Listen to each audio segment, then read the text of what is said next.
बच्चों ये continued version है आपका। ये लेक्चर ऑब्जेक्टिव का 2.4 हो गया, ठीक है। कॉन्टिन्यूड वर्जन है 2.3 का। उसमें हम लोग ने 3 सवाल देख लिए थे। क्वेश्चन नंबर 4 की बारी है। क्वेश्चन नंबर 4 में ये कह रहा है, आपके पास पीडीएफ इसलिए पहुंचाई गई है कि मुझे यहाँ पे रीड ना करना पड़े सारे ऑप्शंस के साथ, ठीक है। आपके पास पीडीएफ है, आप सवाल को पढ़ लीजिए, उस सवाल में जो पूछा जा रहा है वो यहाँ पे हम डिस्कशन कर लेंगे, ठीक है। तो मैं यहाँ पे एक सरसरी तौर पे क्वेश्चन पढ़ लेता हूँ कि दो बल P व Q आपस में थीटा कोण पर कार्य कर रहे हैं। बात बिल्कुल क्लियर है। दो फोर्सेस हैं, इनके बीच का एंगल है थीटा, और दोनों फोर्स का नाम है, एक का P है एक का Q है, fine.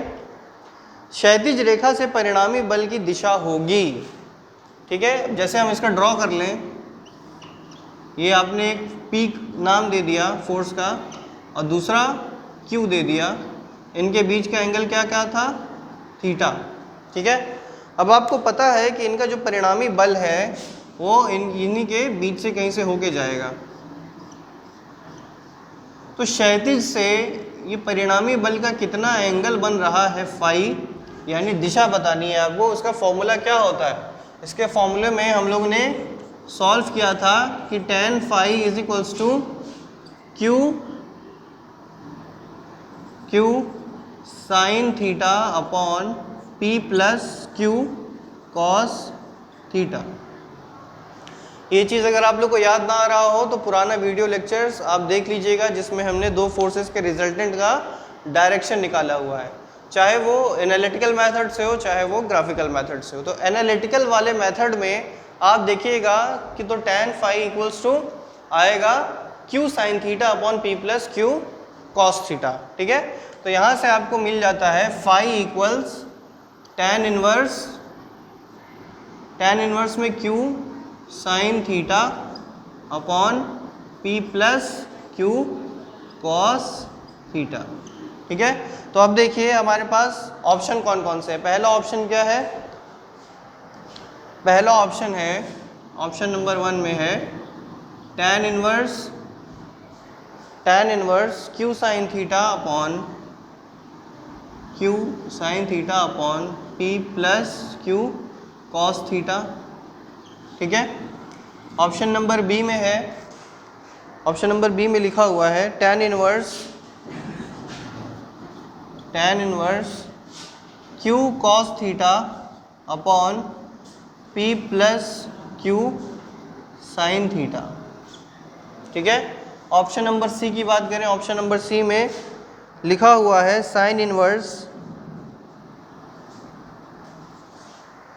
Q sine phi Q sine phi upon P plus Q cos phi, sorry sine phi, ठीक है। और डी ऑप्शन है सबसे लास्ट वाला, उसमें लिखा हुआ है कॉस इनवर्स में Q sine theta upon P plus Q cos theta, P plus Q cos theta. अब देखिए हम लोग ने जो डेरिवेशन किया था उस डेरिवेशन के अनुसार जो पहला वाला ऑप्शन है, यानी जिसमें tan inverse Q sine theta upon P plus Q cos theta आता है, तो ये ऑप्शन आपका क्या हो जाएगा, बिल्कुल सही हो जाएगा, ठीक है। आइए सवाल नंबर 5 की ओर बढ़ते हैं। 5वें सवाल का हिंदी में अनुसार कुछ इस तरीके से है, UDL स्टैंड्स फॉर, UDL है ना, ये भी एक फोर्स का प्रकार होता है। UDL होता क्या है बच्चों कि हम लोग तो ये मानते हैं कि कोई भी बॉडी है उसका कोई मास होगा तो उसके सेंटर पॉइंट से नीचे की ओर लग रहा है, ठीक है। परंतु अगर मान लीजिए एक टेबल है, ठीक है, एक टेबल है, इस टेबल के ऊपर खूब ढेर एक मोटी चेन रखी हुई, एक मोटा चेन रखा हुआ है, तो आप अब पूरे चेन का मास जो है आप किसी एक बिंदु पर नहीं लगा सकते। क्यों? क्योंकि इसका भी तो कुछ मास होगा इतने एरिया का, तो वो यहाँ लग रहा होगा, इतने एरिया का मास यहाँ लग रहा होगा, यहाँ लग रहा होगा, यहाँ लग रहा होगा, यानी ये ऐसा लोड है, यानी एक ऐसा फोर्स है जो यूनिफॉर्मली यानी समांतर रूप से हर जगह डिस्ट्रीब्यूटेड है। बात समझ में आ रही है? जो चेन्स होती हैं, है ना, तो उनका जो फोर्स होता है किसी एक बिंदु पर नहीं लगता। नहीं लगता इसका मतलब कि इनके जो फोर्स हैं, जो वेट हैं, लोड है, वो थ्रू आउट द लेंथ, पूरी लेंथ में हर एक पॉइंट पर लगता रहता है। तो हमने ये बताया कि समांतर एक जैसा होता है, समांतर एक जैसा होता है। तो इसी को इंग्लिश में समांतर को क्या कहते हैं? यूनिफॉर्मली, है ना। और DL का मतलब होता है डिस्ट्रीब्यूटेड लोड, यानी UDL का जो फुल फॉर्म है वो है यूनिफॉर्मली डिस्ट्रीब्यूटेड लोड, जो कि आपका ऑप्शन नंबर C बिल्कुल सही है। ठीक है, ऑप्शन A में लिखा है यूनिक डिफॉर्मेशन लोड, ये गलत है। ऑप्शन B है यूनाइटेड डिस्ट्रीब्यूटेड लोड, ये भी गलत है। ऑप्शन C है यूनिफॉर्मली डिस्ट्रीब्यूटेड लोड, यानी समान रूप से फैला हुआ लोड, डिस्ट्रीब्यूटेड बटा हुआ लोड, है ना। और डी ऑप्शन है नन ऑफ दीज, तो ये भी बिल्कुल गलत है। तो आपका सही ऑप्शन क्या हो जाएगा? C, uniformly distributed load. ठीक है, आइए बच्चों अब आते हैं प्रश्न संख्या 6 पर। कुछ ऐसे सवाल हैं जो छोटे छोटे न्यूमेरिकल सॉल्यूशन के ऊपर बेस्ड होते हैं। तो आप ये ना सोचें कि अगर आपका ऑब्जेक्टिव एग्ज़ाम होगा तो ऐसे क्वेश्चंस नहीं आ सकते। ठीक है, छोटे छोटे फॉर्मूला बेस्ड अगर जो क्वेश्चंस होते हैं उन्हें भी आपको प्रैक्टिस कर लेना है। जैसा कि क्वेश्चन नंबर 6 में लिखा हुआ है, अ body of mass 5 kg। Question number 6 की हम बात करें, एक बॉडी है जिसका मास 5 kg है। ठीक है, is moving with the velocity of 2 metre per second. Sorry, question number 6 हम लोग पढ़ रहे हैं, a body of mass 5 kg is moving with the acceleration of, यानी एक्सेलरेशन को हमने a से डिनोट कर दिया और इसकी वैल्यू है 10 metre per second square.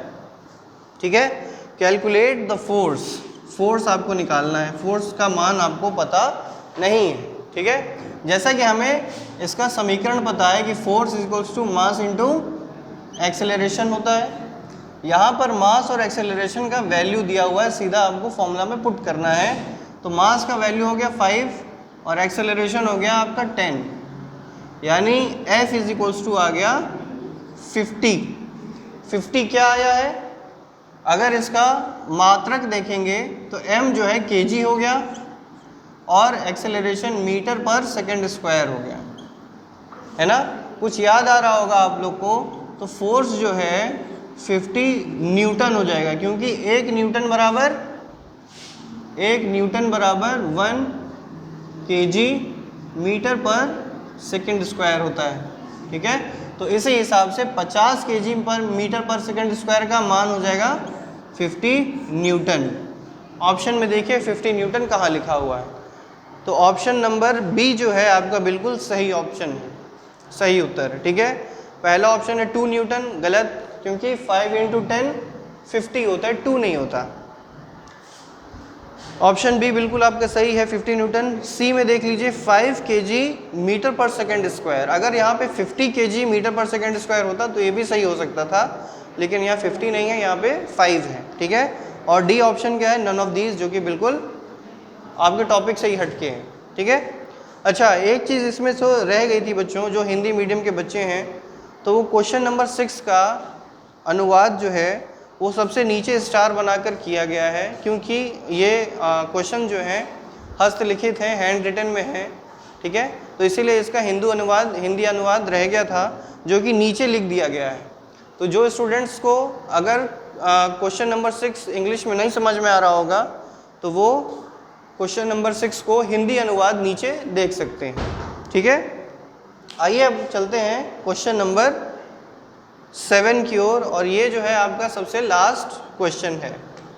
Question number 7 दिया हुआ है, अ बॉडी ऑफ मास 10 kg। तो सबसे पहले जो चीज़ दिया होता है उसको लिख लिया करें। मास दिया है 10 kg, ठीक है। Is moving with the velocity of, यानी वेलोसिटी दिया हुआ है 2 metre per second square, 2 metre per second, ठीक है। क्या निकालना है? Momentum will be calculated, momentum will be, momentum ये आपको नहीं पता मोमेंटम कितना होगा। तो मोमेंटम के लिए बच्चों हम आपको इसका एक समीकरण, इसका सूत्र बता दें कि मोमेंटम इक्वल होता है, momentum is equals to mass into velocity, ठीक है, मास इनटू वेलोसिटी। दिए हुए दोनों मास और वेलोसिटी की वैल्यूज यहाँ पे पुट कर दीजिए। मास की वैल्यू हो जाएगी 10 और वेलोसिटी की वैल्यू हो जाएगी 2, जो कि आपका आ जाएगा 20 kg metre per second, 20 kg metre per second, ठीक है। तो आइए देखते हैं, सबसे पहला ऑप्शन जो दिया हुआ है 20, सही है ये पहला है option 20 kg metre per second square, दूसरा ऑप्शन है 20 kg पर मीटर पर सेकेंड, ऑप्शन तीसरा है 0.2 kg मीटर पर सेकेंड और ऑप्शन डी है नन ऑफ दीज।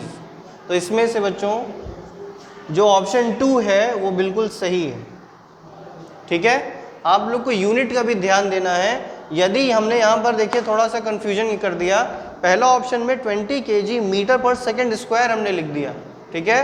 तो सिर्फ मान ले आना मल्टीप्लाई या डिवाइड करके ये पूरा नहीं होता है, उसका यूनिट भी आपको ध्यान देना पड़ता है, जो कि उसका यूनिट ऑप्शन नंबर बी में बिल्कुल सही सही लिखा हुआ है, ठीक है। आपका कैलकुलेशन करने बाद तो 20 आया ही आया है, लेकिन साथ साथ आपको उसका यूनिट भी ध्यान देना है, जो कि है kg मीटर पर सेकेंड, जो कि ऑप्शन नंबर बी में बिल्कुल फिट बैठ रहा है। तो बच्चों ये था आपका 7 क्वेश्चन का आज का एक पीडीएफ, जो कि हम लोगों ने यहाँ पे डिस्कशन कर लिया है। इसके नेक्स्ट वाले लेक्चर में आई होप कि और भी 2-3 जो टॉपिक रह गए हैं तो उसको हम पहले एक्सप्लेन कर देंगे और उसके बाद उस पर आधारित कुछ ऑब्जेक्टिव क्वेश्चंस हम आपके सामने लेकर फिर से प्रस्तुत होंगे, ठीक है बच्चों। तो अब आपसे इसके नेक्स्ट वाले लेक्चर में मुलाकात होगी, लेक्चर नंबर 2.5 में। तब तक के लिए आप घर पे रहें और पढ़ाई भी करते रहें।